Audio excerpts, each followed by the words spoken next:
Hello' student, তোমালোকৰ history exam সোমবাৰে আৰু হাতত সময় একেবাৰে কম নহয়নে?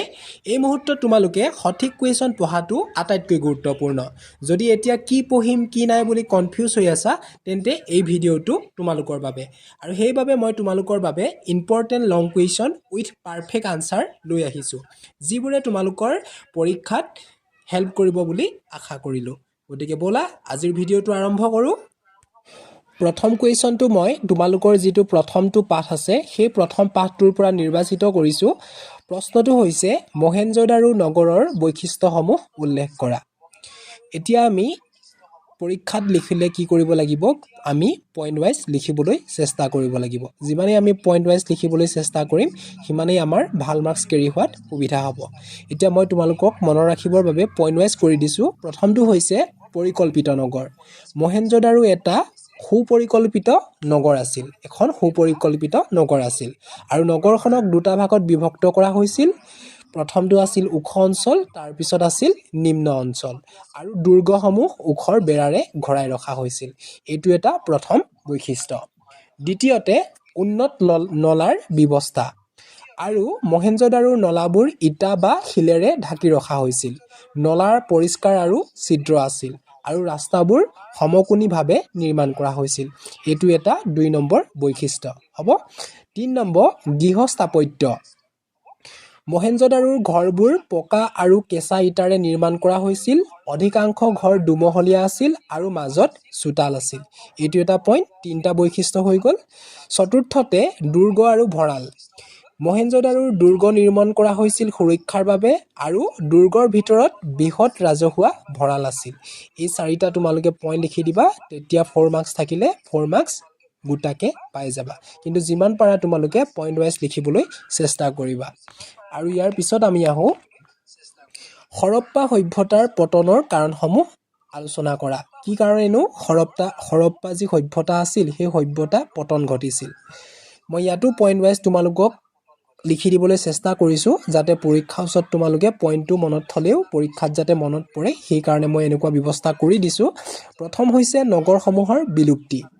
২০০০ খ্ৰীষ্টপূৰ্বৰ পিছত মহেঞ্জোদাৰো আৰু হৰপ্পা নগৰীৰ অস্তিত্ব লোপ পাইছিল আৰু বহুত মানুহে অন্য ঠাইলৈ গৈছিল। এইটো এটা পতনৰ কাৰণ। দ্বিতীয়টো হৈছে জনসংখ্যাৰ স্থানান্তৰণ।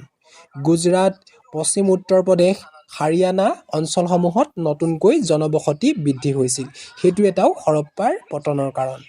অন্য এটা হৈছে ব্যৱসায় আৰু শিল্পৰ অৱসান। চিল, দগা, মোহৰ, মণি ব্যৱসায় অৱসান ঘটিছিল আৰু মেছোপটেমিয়াৰ সৈতে বাণিজ্যিক সম্পৰ্ক নাইকিয়া হৈছিল। মনত থবা। তাৰপিছত আছিল অৰ্থনৈতিক পতন। তাত তোমালোকে লিখিবা কৃষক শ্ৰমিক শিল্পীসকল জুৰুলা হৈ পৰিছিল আৰু অৰ্থনীতি দুৰ্বল হৈছিল। তাৰ পিছৰটো লিখিবা কাৰিকৰী দক্ষতাৰ অৱনতি ঘটিছিল। কাৰিকৰী লোকৰ অভাৱ হৈছিল আৰু ঘৰ নিৰ্মাণৰ কৌশল নিম্নগামী হৈছিল। পইণ্ট ৱাইজ লিখি দিবা। ভূ প্ৰাকৃতিক পৰিৱৰ্তন হৈছিল, বানপানী দুৰ্যোগ আহিছিল, হঠাৎ দুৰ্যোগ হৈছিল, তাৰপিছত সভ্যতাৰ ধ্বংস হৈছিল, বহি আক্ৰমণ হৈছিল। এইখিনি তোমালোকে পইণ্ট ৱাইজ লিখি দিবলৈ চেষ্টা কৰিবা। তাৰপিছত চোৱা মহাজন পদসমূহৰ বৈশিষ্ট্যসমূহ আলোচনা কৰা। মহাজন পদসমূহৰ বৈশিষ্ট্য। প্ৰথমটো আছে ৰাজনৈতিক পৰিৱৰ্তন যুগ। খ্ৰীষ্টপূৰ্ব ৬ষ্ঠ শতিকাৰ প্ৰাচীন ভাৰতৰ ইতিহাসৰ পৰিৱৰ্তন যুগ আছিল। দ্বিতীয়টো বৈশিষ্ট্য হৈছে এই সময়ত ৰাজ্য গঠন প্ৰক্ৰিয়া, নগৰ বিকাশ আৰু মুদ্ৰাৰ ব্যৱহাৰ আৰম্ভ হৈছিল। এইটো এটা হ'ব বৈশিষ্ট্য। তাৰপিছত হ'ব নতুন ধৰ্মৰ উৎপত্তি। এই যুগত বৌদ্ধ, জৈন ধৰ্মৰ উৎপত্তি হৈছিল আৰু দাৰ্শনিক চিন্তাধাৰাৰ বিকাশ ঘটিছিল। 3টা হৈ গ'ল। চতুৰ্থতে হৈছে বৌদ্ধ আৰু জৈন গ্ৰন্থ অনুসাৰে এই সময়ত 16খন ৰাজ্য আছিল, যাক 16 মহাজন পদ বুলি কোৱা হয়। এইটো এটাও বৈশিষ্ট্য। আৰু পঞ্চমটো বৈশিষ্ট্য হৈছে বেছিভাগ মহাজন পদত ৰজাই শাসন কৰিছিল। তাৰপিছত আছে গণ বা সংঘৰাষ্ট্ৰ। কিছুমান ৰাজ্যত একাধিক লোকে শাসন কৰিছিল, যাক গণ বা সংঘৰাষ্ট্ৰ বুলি কোৱা হৈছিল। এনেকৈ তোমালোকে যদি 4 মাৰ্কছ থাকে 4টা লিখিবা, যদি 6 মাৰ্কছৰ আহে তেতিয়া তোমালোকে 6টা পইণ্ট লিখি দিবলৈ চেষ্টা কৰিবা আৰু তেতিয়া তোমালোকে সম্পূৰ্ণ নম্বৰ পাবলৈ সক্ষম হ'বা। তাৰপিছত মগধৰ উত্থানৰ 4টা কাৰণ। কি কাৰণে মগধৰ উত্থান হৈছিল? ১ নম্বৰ হৈছে প্ৰাকৃতিক সুৰক্ষা, দ্বিতীয়তে হৈছে খনিজ সম্পদ, তৃতীয়তে হৈছে হস্তী বাহিনী আৰু চতুৰ্থতে হৈছে বাণিজ্য আৰু যোগাযোগ। এই পইণ্টকেইটা তোমালোকে ভালকৈ চাই ল'বা। এইকেইটা চাই ল'লে তোমালোকে 4 মাৰ্কছ আৰামছে পাই যাবা। তাৰপিছত মোগল ৰাজ্য পৰিয়ালত মহিলাসকলৰ ভূমিকা আলোচনা কৰা। এইটো এটা মষ্ট ইম্পৰ্টেণ্ট কুৱেশ্যন তোমালোকৰ বাবে। মোগল ৰাজ্য পৰিয়ালত মহিলাৰ মুখ্য ভূমিকা হৈছিল বিবাহ বা ৰাজনৈতিক মৈত্ৰী। মোগল সম্ৰাটসকলে বহু বিবাহ পদ্ধতি অৱলম্বন কৰিছিল আৰু বিবাহৰ যোগেদি ৰাজপুত আৰু মোগলৰ মাজত ৰাজনৈতিক সম্পৰ্ক স্থাপন কৰিছিল। দ্বিতীয়তে, কন্যাৰ যৌতুক হিচাপে অঞ্চল, নগদ ধন আৰু মূল্যৱান সম্পত্তি দিয়া হৈছিল। তৃতীয়তে, অভিজাত পৰিয়ালৰ মহিলা আৰু আন পত্নীসকলৰ মাজত মৰ্যাদা আৰু স্থানৰ পাৰ্থক্য আছিল। উপপত্নীসকলৰ স্থান সকলোতকৈ নিম্ন আছিল। চতুৰ্থতে, বৃহৎ যৌতুক লৈ অহা পত্নীসকল অধিক সন্মান আৰু উচ্চ স্থান লাভ কৰিছিল। পঞ্চমতে, মহিলা গোলামসকলৰ ভূমিকা।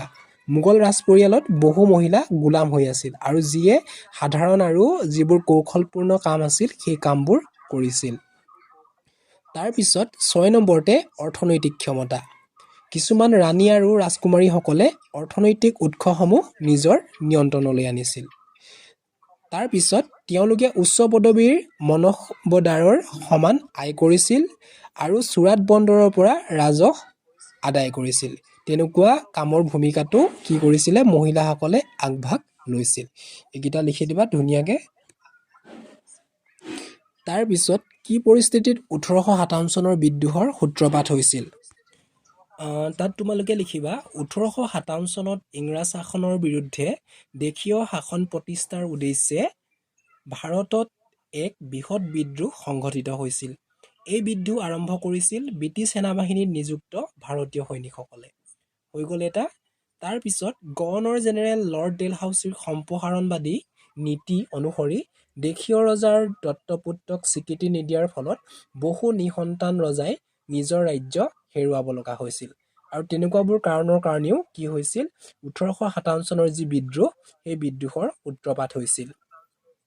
তাৰপিছত অন্য এটা কাৰণ, ঔপনিৱেশিক চৰকাৰে ভাৰতৰ পৰা কম দামত কেঁচামাল সংগ্ৰহ কৰিছিল আৰু ইংলেণ্ডত নিৰ্মিত সামগ্ৰী অধিক দামত ভাৰতত বিক্ৰী কৰিছিল আৰু যাৰ ফলত দেশীয় অৰ্থনীতি ক্ষতিগ্ৰস্ত হৈছিল। এইটো এটা কাৰণ।